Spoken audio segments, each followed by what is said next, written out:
Hello, beautiful. My name is Marshall. Welcome to Woman2Woman. Let's talk about it. 5 things strong women desire but afraid to ask. Let's talk about it.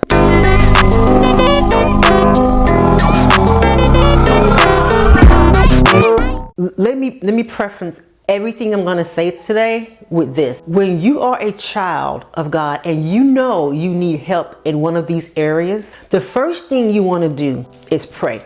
That's the first thing, because you want guidance and you want instruction and you want the right way to ask. You want to know who to ask. You want to know if you should ask. And if you pray about it, God will show you. There's times when you may be in need and God is saying, I got you. Don't ask anybody. Trust me. Increase your faith and depend on me. And then you say, okay, I'm not going to ask anyone. I'm just going to let God deal with it because that's what he's telling me to do. But there's also situations where God will put people in your life. He would assign people to strategically be in position to help you when you ask. God cannot bless you through ego. He can't bless you through pride. He blesses you through being vulnerable, that's another word I'm looking for. I can't think of it right now. But he needs you humble. There we go. Thank you. He wants you to be humble enough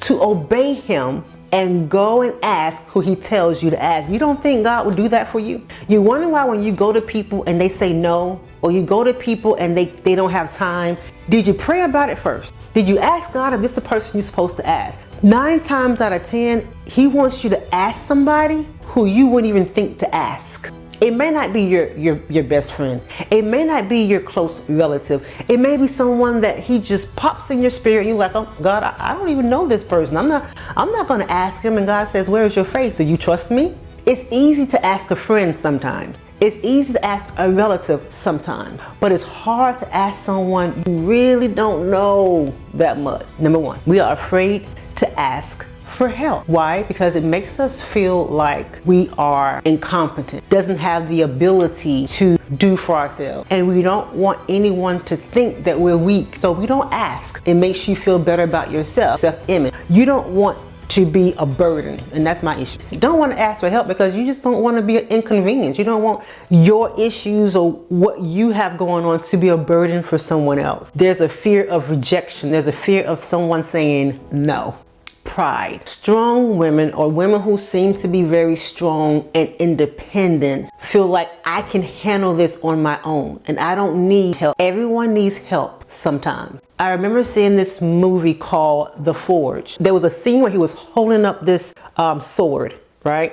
Depending on where you're from, sword, whatever. He was holding it up and he was doing it, but at the same time, he started shaking. The longer he held the sword, his body started trembling. His body started shaking. It was getting more difficult. It was getting more challenging. It was hard. And it was such a beautiful scene because his brothers came out of different areas of the room, and one brother held up the first part and another brother held up the bottom part, and everyone chimed in. Everyone pitched in to help him hold this sword.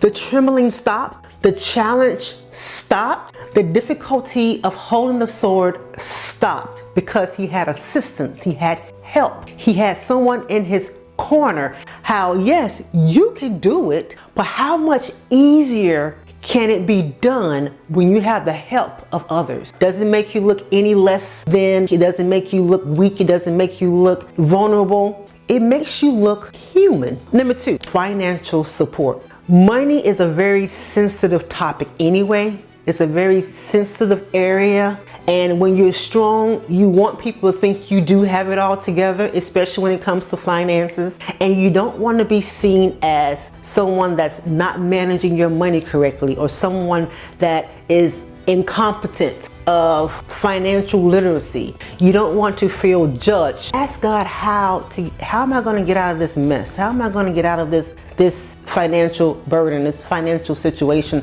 God, I need a financial breakthrough. What would you have me to do?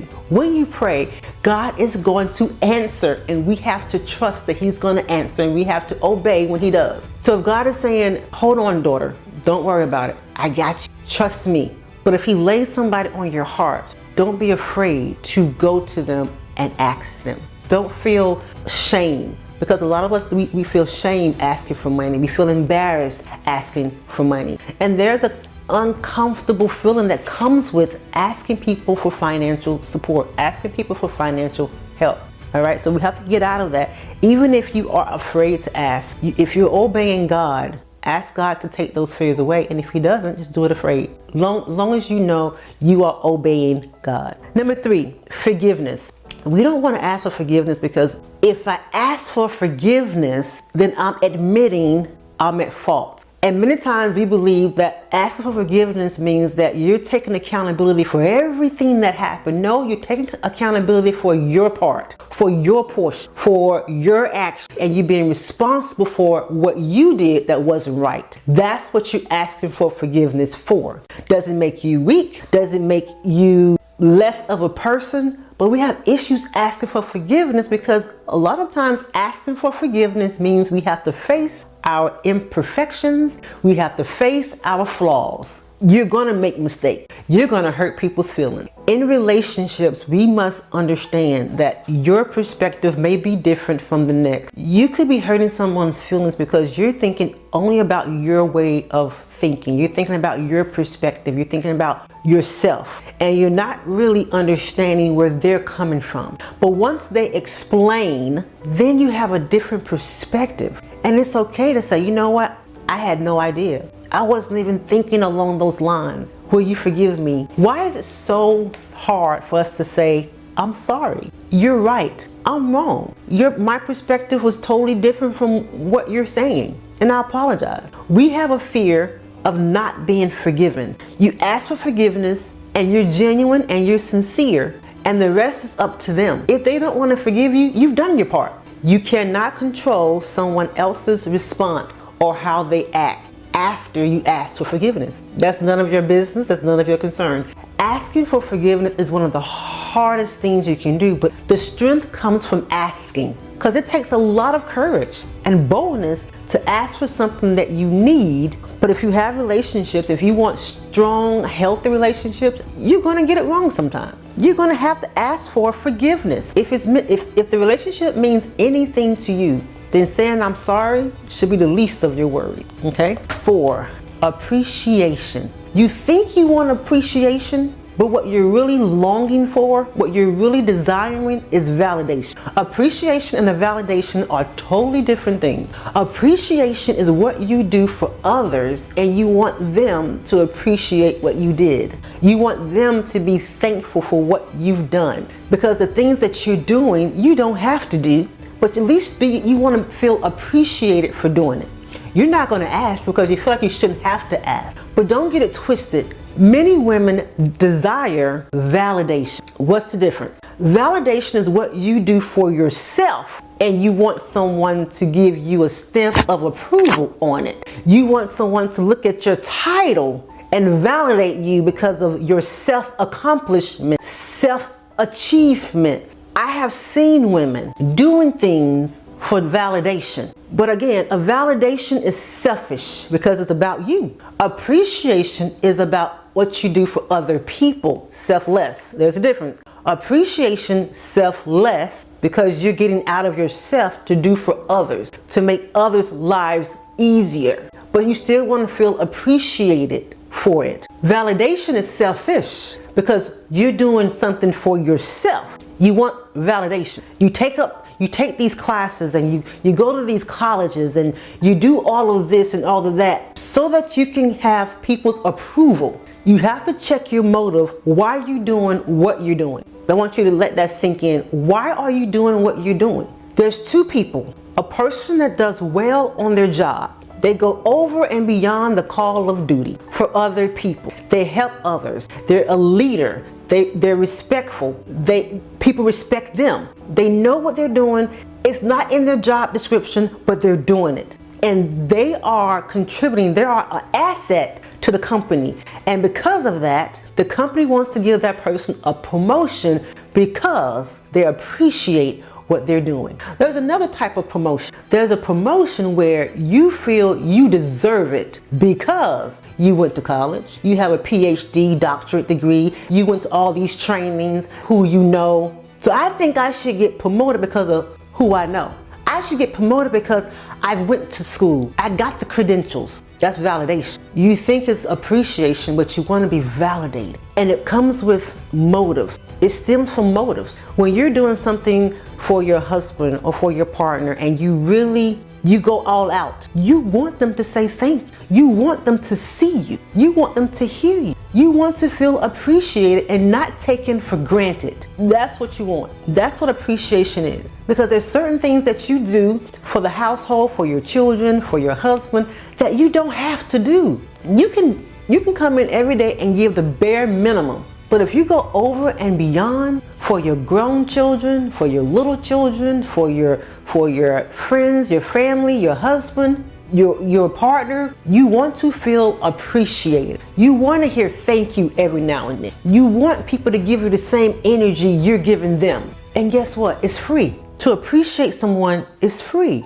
I appreciate you. But to validate someone comes with a cost. Because you got to keep up this facade for so long. It comes with the cost. You never feel validated unless someone tells you X, Y, Z. So you will always desire it. Number 5, we have a hard time asking for love that we need. You know what switch needs to be turned on for you to feel loved. I know my love language: quality time and physical touch. Quality time is something that, and physical touch is something I believe I shouldn't have to ask for. For instance, my husband, when we first got married, he didn't really see affection in his life. So it's hard to do something that was never modeled for you to do. So affection, quality time was not in the cards when he was growing up. So now we're married, and those are the 2 love languages that I need, that he never saw modeled when he was a child,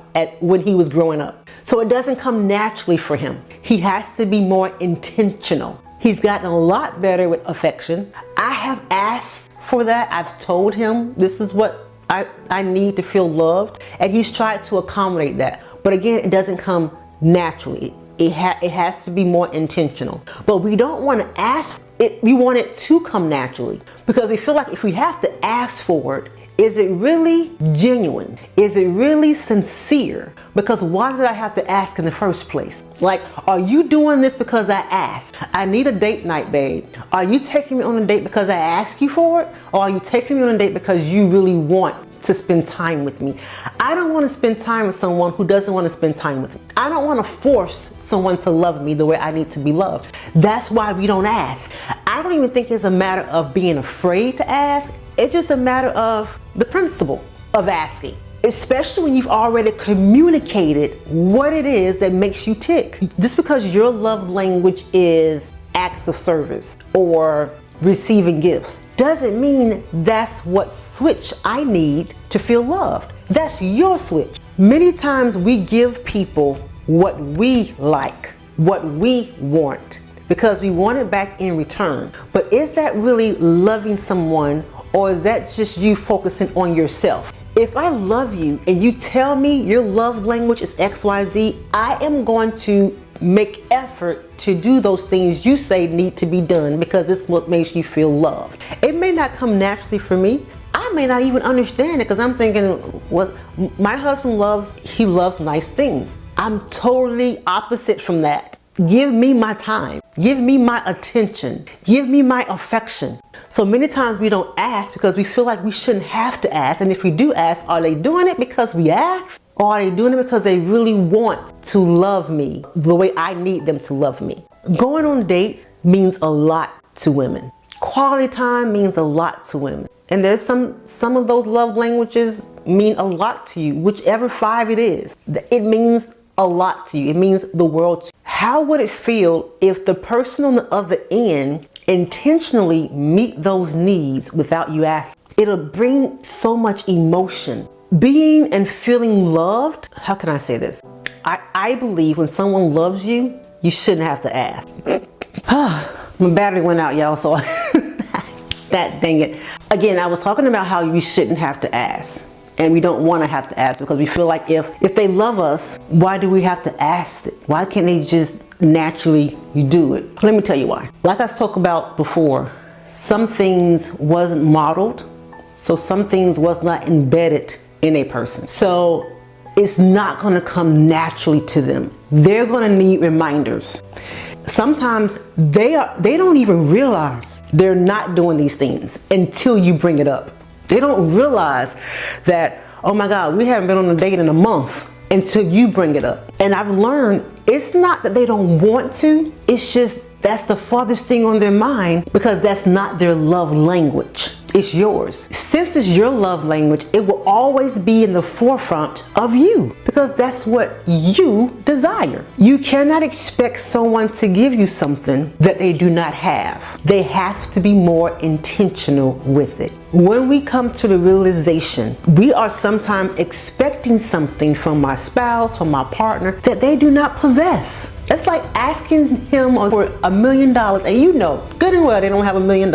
When it comes to your love language, they don't have it innately to give it to you naturally without you asking because it doesn't come naturally to them. Affection did not come naturally to my husband. Giving me undivided attention did not come naturally from my husband. That's something I had to ask for. Now, do you get tired of asking sometimes? Yeah, because now he knows and I shouldn't have to ask. Will you have to probably plan the date night? Yeah. But I believe the reason we don't ask for what we need to feel loved is because we feel like we shouldn't have to ask. They should do it automatically. They should do it naturally. And we can't always think that way. So we might have to nudge them a little bit and say, hey, we on a date. Hey, give me my attention. So we as women, we know our love language and we have to be okay with asking for what we need for emotional support, love, attention, quality time, for gifts of service, acts of service, if that's what your love language is, receiving gifts. And there's certain things you will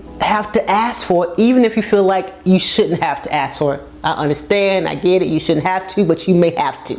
You shouldn't have to, but you may have to. Okay? All right, I am going to be giving away my own custom-made journals. I have 12 of them. They were all inspired by my own.